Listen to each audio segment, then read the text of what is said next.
Hi everyone. In today's lesson, we're going to be talking about La Belle Dame sans Merci by John Keats. And this poem is one of the reasons why I ended up studying English literature at university.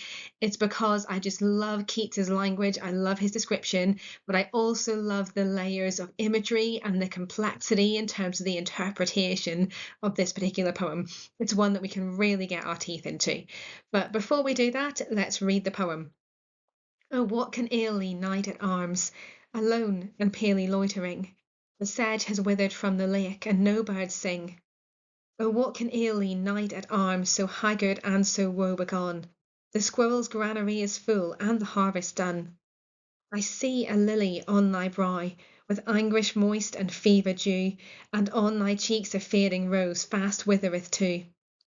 I met a lady in the meads, full beautiful, a fairy's child. Her hair was long, her foot was light, and her eyes were wild. I made a garland for her head, and bracelets too, and fragrant zone. She looked at me as she did love, and made sweet moan. I set her on my pacing steed, and nothing else saw all day long, for sidelong she would bend and sing a fairy song. She found me roots of relish sweet, and honey wild, and manna dew, and sure in language strange she said, I love thee true. She took me to her elfin grot, and there she wept and sighed full sore, and there I shut her wild, wild eyes with kisses for. And there she lulled me asleep, and there I dreamed, ah, woe betide, the latest dream I ever dreamt on the cold hillside. I saw pale kings and princes too, pale warriors, death pale were they all. They cried, La Belle Dame sans Merci hath thee in thrall. I saw their starved lips in the gloam, with horrid warning gaped wide, and I awoke and found me here on the cold hillside. And this is why I sojourn here, alone and palely loitering, though the sedge is withered from the lake, and no birds sing. That circular structure, that final line, is so incredibly haunting. Okay, let's break the narrative down into sections then. So we have a speaker who is addressing a knight, and the knight is lost in the wild and he's seemingly ill. And the speaker at the start of the poem is asking the knight lots of questions. Why are you here? What are you doing? Why are you on your own? Why do you look so ill?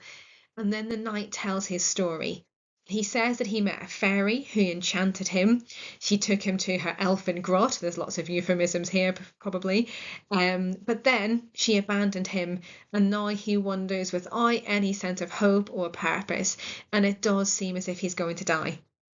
Towards the end of the poem, the knight talks about a dream that he had with pale knights who warned him that he had been enchanted by this fairy's child.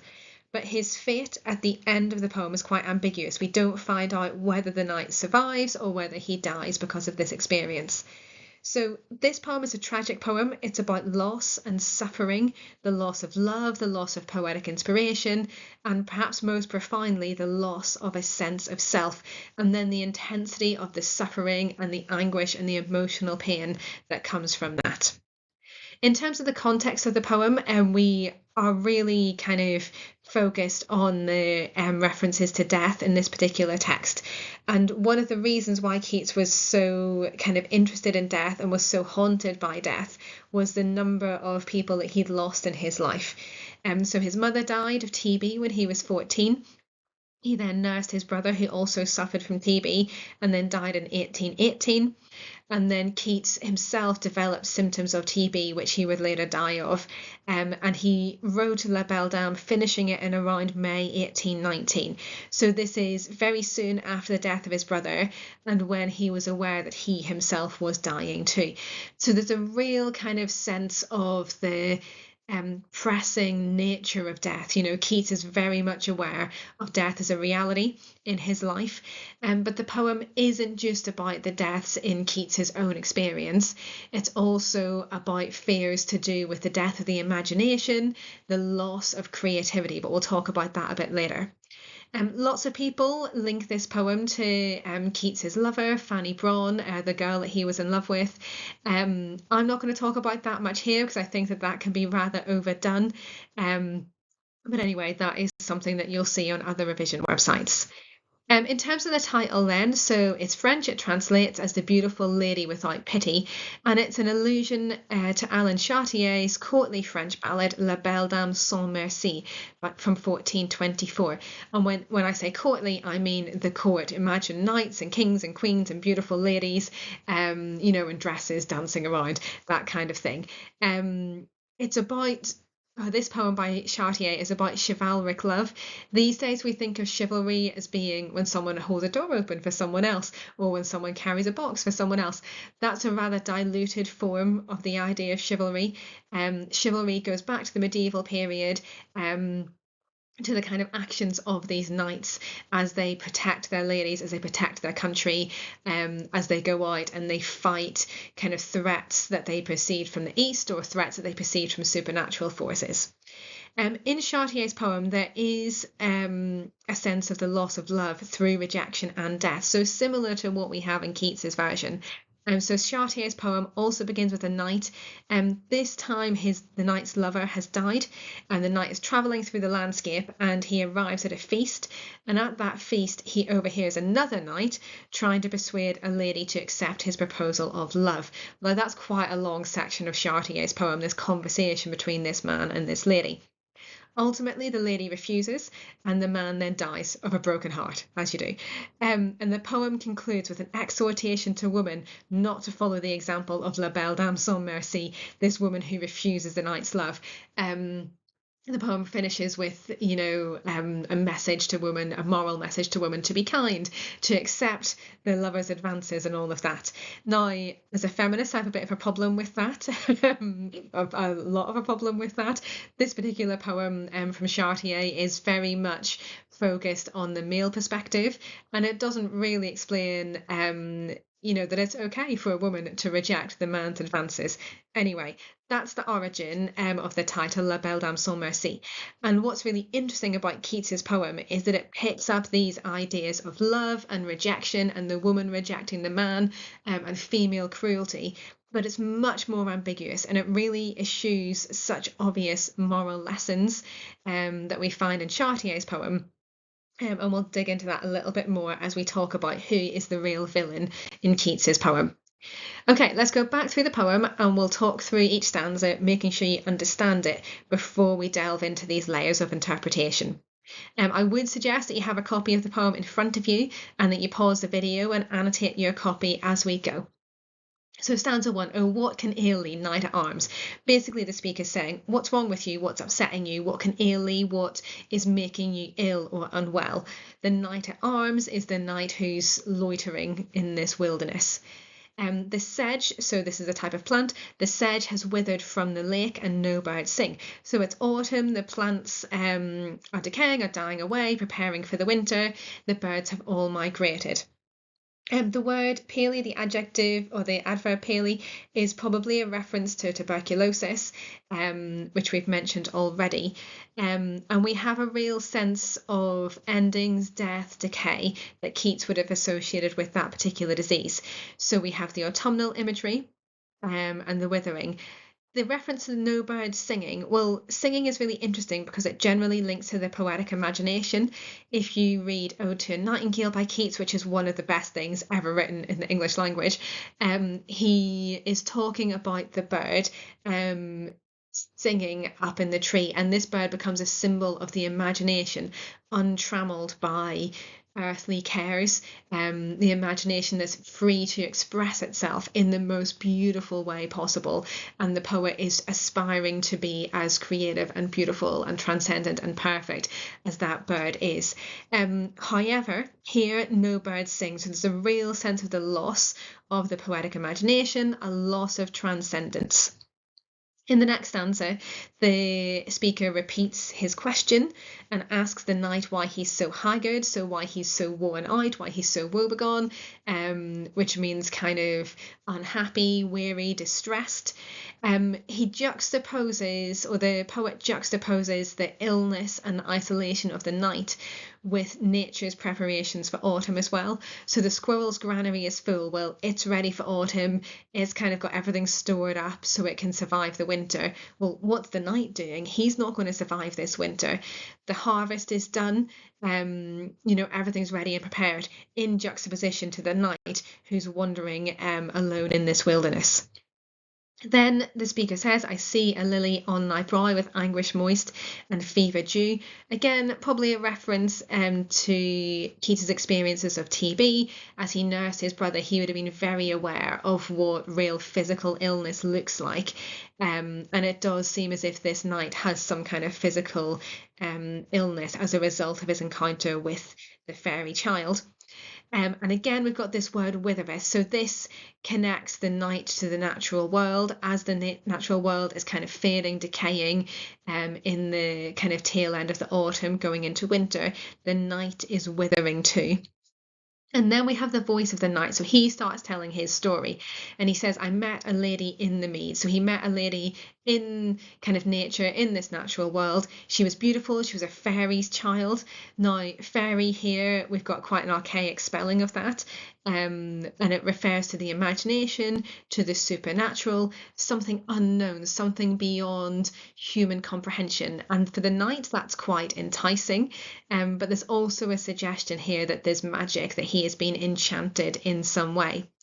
And he says her hair was long, her foot was light, and her eyes were wild. Well, that adjective wild is repeated several times in the poem, and it seems that the fairy's child is free from social expectations. She's more connected with the natural world and its kind of rules, or lack of rules, I suppose, than she is to the social world that the knight comes from. She seems quite fickle, she seems quite unpredictable. As the story progresses, then the knight kind of explains his interactions with the fairy's child, and there's probably quite a few euphemisms here. She looked at me as she did love and made sweet moan. I set her on my piercing steed. This is quite euphemistic. But on the flip side of that, it's not just about physicality.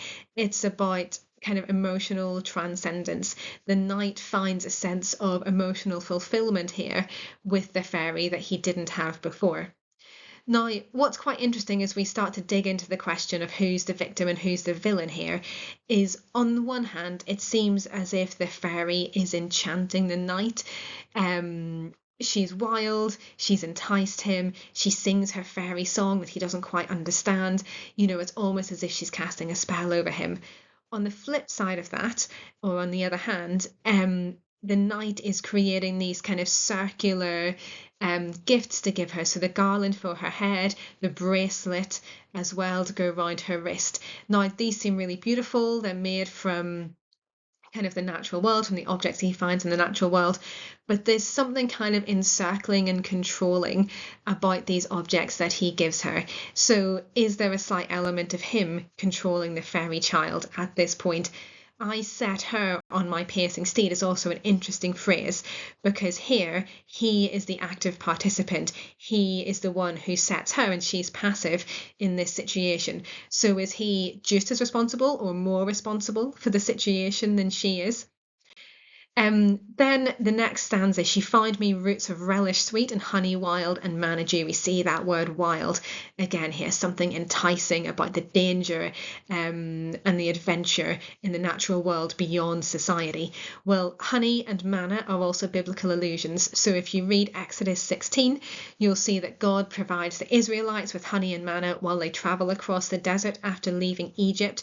So there's something really supernatural here, something beyond human comprehension in terms of the food that she gives him. We also got a real sense that the lady here is sustaining and nourishing the knight. She is now taking the active role. She found me. She's active. He's quite passive at this point. And sure, in language strange, she said, I love thee true. Now, here there's something about kind of communication, about the difficulties they have with understanding one another. How does he know that she actually said that? And it's all from his perspective as well. We might think about this as being a poem in which the female voice is silenced. And her only words are these, which are repeated and translated by the knight himself. Then we have the fairy being active again here, and the knight being the passive one. She took me to her elfin grot, and there she wept and sighed full sore. Now, this is interesting because if she's enticing and enchanting him, why is she weeping? What exactly does full sore mean? Does this mean that she's sighing completely, or does this mean that she's experiencing some kind of pain? And there I shut her wild, wild eyes with kisses for. We get that repetition of wild again here, but it's also enhanced because we've got it twice in the same line. So there's a real kind of sense of how unsettling the wilderness is, how unsettling yet enticing the natural world is. Now, when he shuts her eyes, could this be imagery of him controlling her, of him not wanting her to see the natural world? Something's going on there in terms of the eyes, which are repeated a couple of times in the poem as well. And now she lulled me asleep. So the knight falls asleep in this elfin grot, and there I dreamed. Now, dreams in romantic poetry are often references to tapping into the imagination, to transcending the troubles of kind of earthly life. However, this particular dream becomes a nightmare, and we find at this point in the poem that any kind of access to beauty, to love, to transcendence that the knight had when he met the lady becomes transient. It evaporates, and he's left on the cold hillside. We have quite a few Gothic elements in this section of the poem. So the pale knights and princes, warriors, death pale, and their starved lips. We've got the sense of kind of isolation, of horror, of the supernatural that we often see in Gothic literature, which was quite common around the time that Keats was writing. And then again, the repetition of pale, that we see this kind of constant reminder of death, of illness, of suffering in a physical sense, as well in an emotional sense, comes through at this section of the poem. As we get towards the end of the poem then, so the speaker doesn't reply to anything that the knight says, and that itself is quite interesting. In Chartier's version of the poem, it's bookended by this kind of frame narrative. So you have the original knight whose lady has died, and then you have a kind of story in the middle where La Belle Dame sans Merci, where the lady rejects a different knight, and then it's bookended because it comes back to that original speaker who then finishes it all off with his moralistic message. We don't have that in Keats. We have a speaker at the start of the poem who asks questions, but they don't come back at the end of the poem to bookend it. They don't frame it. They don't give a moral. They don't tie the loose ends up nicely like we see in Chartier's poem. Instead, the ending of Keats's poem is very ambiguous, very open. And so we also have circular structure at this point. So we had the sedge being withered from the lake at the start of the poem, and no birds singing, and now we're back to that theme again. And that really suggests the inevitability of the knight's doom. At this point in the poem, there's no escape from him. He's almost like he's running in circles. There's no way that he can escape from the fate that he is now suffering. Okay, so that's kind of the poem stanza by stanza. If you're thinking about this poem as an example of a tragic text, then things to focus on will be the suffering of the knight, so both his emotional and his physical anguish, his loss of identity, also the setting, so the isolation, decay, decline, the winter imagery is very tragic, and the chaos and disorder which comes through in the knight's dream. Now, you've listened to me talk a lot. My suggestion is that you now pause the video, and thinking about these four tragic elements, you go back through your copy of the poem and you colour code these on the poem, or you find an example for each of the bullet points, and then start the video again when you're ready. Okay, let's move on to this question about victim or villain that I've mentioned several times in the video already. So on the one hand, we have the fairy's child as the villain. She's a kind of image of the femme fatale, which is a seductive woman who ensnares men, leading them to their downfall. So we have a real sense from the knight's perspective that she enchants him, takes him to her elfin grot, and then abandons him to his fate. However, on the other side of that, we could see the fairy's child as being the victim of the knight, and the knight controls her. There's a circular imagery of the garlands. He shuts her wild, wild eyes. He sets her on his pacing steed. So she could really be the victim, and the knight could be the villain of the piece. Part of the ambiguity of this comes from the narrative perspective, because the story is told from the knight's perspective and we don't hear the female voice other than when he tries to translate her language strange. This is a question that is never really resolved in the poem, and no matter how often I read the poem or teach the poem, I can never kind of quite get to the bottom of this. The feminist in me wants to think that actually this is an image of kind of male domination and kind of female disempowerment. However, maybe that's not true. Maybe she is the femme fatale. You can go round and round in circles with that particular kind of argument. Thinking about the form then, I've mentioned that this is written from the male perspective, that female voice is silent. We could also talk about the poetic form in relation to the idea of the ballad. So the ballad form has a very, very long history. It's part of storytelling, it's part of folk culture. Think about telling stories around the fireplace, before we have TV, that kind of thing. And in the ballad form, that question and response structure is quite common. So we see it in Chartier's poem, and we also see it in Keats, where the kind of unnamed speaker is asking questions at the start, and then the knight answers the questions in the second half of the poem. We also have this chivalrous knight as a stock figure in such poems, normally comes out as being the hero. The knight that we have in this particular poem, is he the victim? Is he the villain? He certainly doesn't really seem to be a hero in any way.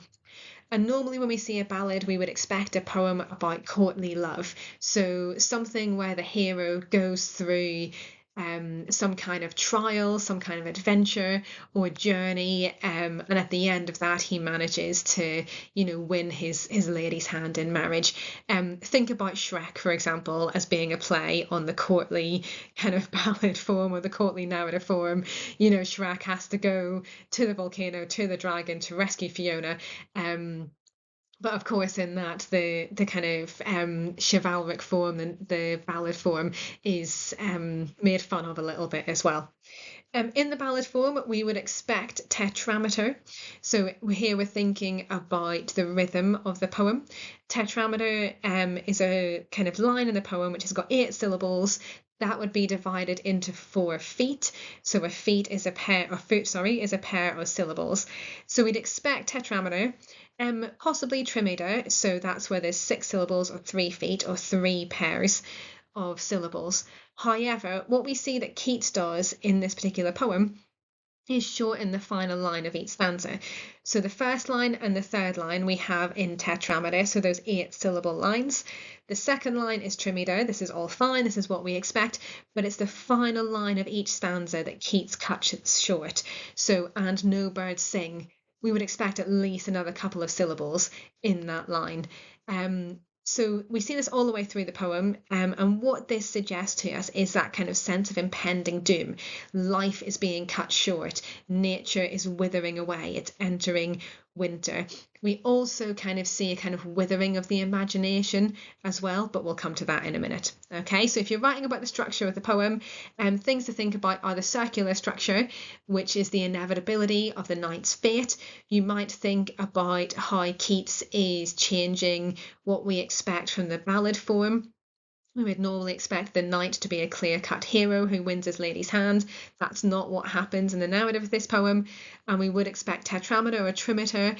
And actually what Keats does in the final line of each stanza is to shorten that right down, which creates that sense of withering and impending doom. Okay, I've mentioned imagination a few times. I've mentioned that this poem could have an allegorical interpretation as well. So this is where it starts to get quite complicated. And this is what I really struggled with when I did my A-levels, when I was studying Keats. And it's a concept called negative capability. And this is all to do with the poetic imagination. If you think about the timeline of literary history, just before the Romantic period, before Keats was writing, we have what's called the Enlightenment, and this is to do with logic and rationality and science and being able to explain the world that we live in. Then following that, we have the Romantic period, which is about imagination. It's about beauty, it's about art, it's about emotion and love and nature, and passion and all of that. So it's kind of a reaction away from the Enlightenment. And as part of this, Keats came up with an idea that he called negative capability. Now, negative doesn't mean negative as in being bad. It's a reaction against the positivism of the Enlightenment period. And capability, well, we know if you're capable of something, you're able to do it. So this is an ability to do a certain thing. And Keats talks about this in a letter to George and Thomas Keats, and he says in this letter, I mean negative capability. That is when man is capable of being in uncertainties, mysteries, doubts, without any irritable reaching after fact and reason. With a great poet, the sense of beauty overcomes every other consideration. So we think about what he writes in this letter. The irritable reaching after fact and reason. This is probably a reference to that kind of Enlightenment logic and rationality. We can explain everything in the world. What Keats is saying is actually we can't explain everything, and that is absolutely okay. We should be capable of being uncertain. We should be capable of doubts. And actually, in this day and age, with the kind of politicians and political movements that we see in the world that are so certain about what they believe, it would be quite nice to have people who are capable of being in uncertainties, who are capable of doubt, being in doubt and asking questions and kind of accepting ambiguity, which is what we see at the end of the poem, is a real sense of ambiguity in terms of, is the knight the victim or the villain? What is his fate going to be? Is he a representation of a lover, or is he a representation of illness, or is he a representation of the poetic imagination? You know, Keats is able to hold all of these different ideas together at the end of the poem without giving us a kind of clear cut, definite interpretation. And that's okay. That's negative capability. So the bullet points at the bottom of the screen pin this down a little bit more for you.